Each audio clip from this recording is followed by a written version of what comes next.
news. Thank you. You'll cheer when you see who just publicly trashed Michelle Obama.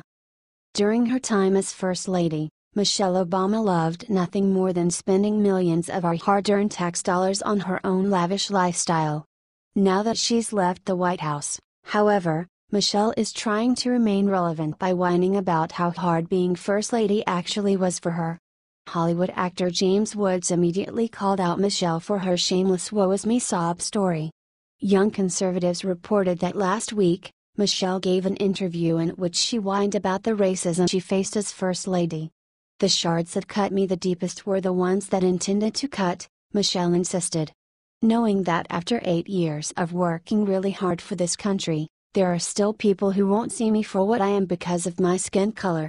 Keep in mind that this is the same woman who once said that she was never proud of the USA until her husband was elected president. After hearing Michelle's whining, Woods immediately fired back on his Twitter page. What? One personal 747 and 32 assistants weren't enough for her 8-year vacation on your dime? The Academy Award-nominated actor wrote. Bam! Woods could not be more right. Michelle spent 8 years traveling around the world with her massive entourage on our dime, and now she expects us to feel sorry for her by playing the race card like it's her job. Share this story if you agree with James Woods about Michelle.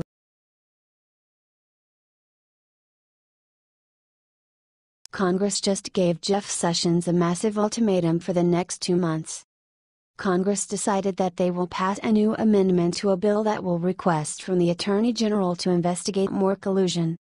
By a vote of 16 to 13, the House Judiciary Committee voted in favor of an amendment that will require current Attorney General Jeff Sessions to appoint a special prosecutor within 60 days.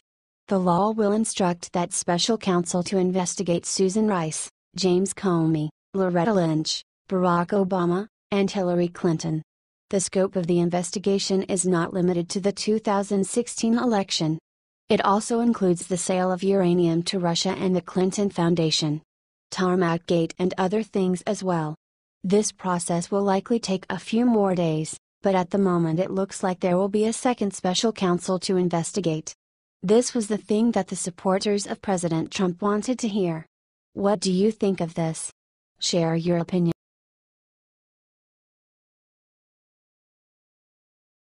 You won't believe what President Trump did after landing in Long Island. This Friday, President Donald Trump went to Long Island to influence Congress to create more funding to the breaking of illegal immigration in the United States. Daily Mail reported that, departed from Washington, D.C. early in the afternoon, and once he landed, the president spoke at Suffolk County Community College in Brentwood, New York.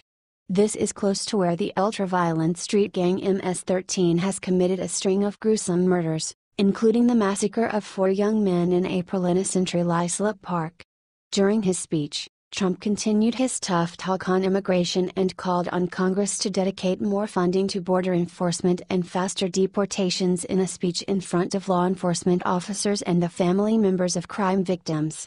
These are animals, Trump said of MS-13, a violent gang full of illegal immigrants. When you see these thugs being thrown into the back of the paddy wagon, you just see them thrown in, rough. I said, please don't be too nice, Trump recounted to laughter.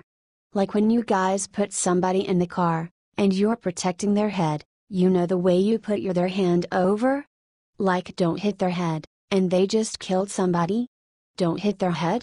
On Friday, Attorney General Jeff Sessions was in El Salvador giving an address at an International Law Enforcement Academy graduation near the MS-13 headquarters. MS-13 is based here in El Salvador, but its tentacles reach across Central America, Europe, and through 40 U.S. states, and to within yards of the U.S. Capitol, Sessions said. With more than 40,000 members worldwide, including 10,000 in the United States, MS-13 threatens the lives and well-being of each and every family anywhere they exist and everywhere they infest. What do you think of this? Share your opinion.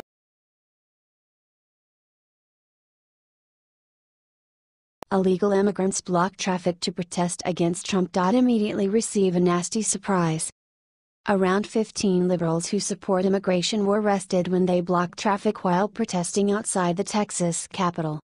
I'm doing this for my family and sisters who are undocumented and my 6-month-old son so he can live in a world where human dignity is respected," shouted Manuel Ramirez as he was arrested, according to the Texas Observer.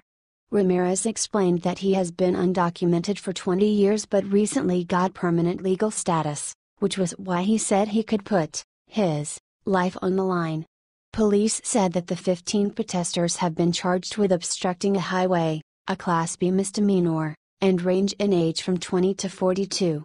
After repeated requests by DPS officials to leave the roadway were ignored, the suspects were arrested without incident, said DPS Staff Sergeant Victor Taylor in a statement.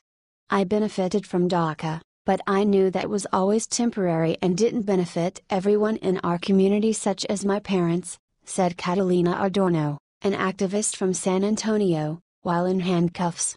"There are some serious risks to getting arrested, but I know that all the small victories the immigrant community has had were the result of people taking risks."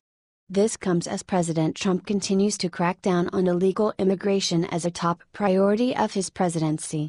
He traveled to Long Island on Friday to call for the violent MS-13 gang, which is full of illegal immigrants, to be destroyed. Trump said that MS-13 gang members have transformed peaceful parks and beautiful neighborhoods into blood-stained killing fields. They're animals. He pledged that his administration would dismantle, decimate and eradicate MS-13. "We're getting them out," Trump said.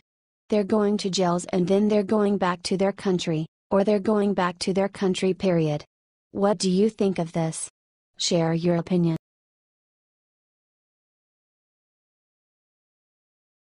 Buckingham Palace makes tragic announcement about Queen Elizabeth. A surprising announcement was made about Queen Elizabeth on Tuesday that has many fearing for the 91-year-old monarch's health.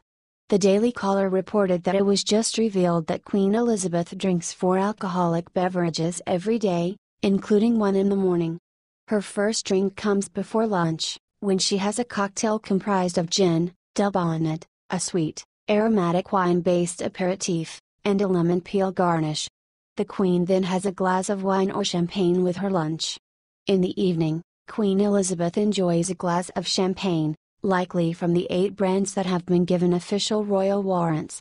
In addition, she is also known to have a dry martini in the evening, making it potentially 4 drinks on any given day.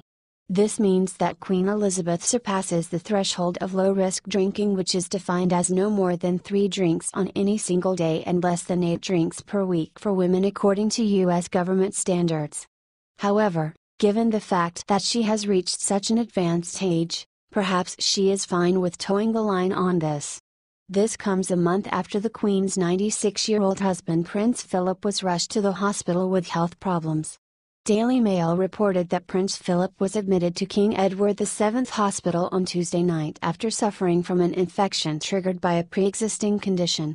A Buckingham Palace spokesman said that Prince Philip was in good spirits but was disappointed to be missing today's planned engagements. The Duke of Edinburgh was admitted to hospital, as a precautionary measure, for treatment of an infection arising from a pre-existing condition, the spokesman said. Prince Philip is in good spirits and is disappointed to be missing the state opening of Parliament and Royal Ascot. The Prince of Wales will accompany the Queen to the state opening, the spokesman added. Her Majesty is being kept informed and will attend Royal Ascot as planned this afternoon. Please keep the Queen and her husband in your thoughts and prayers.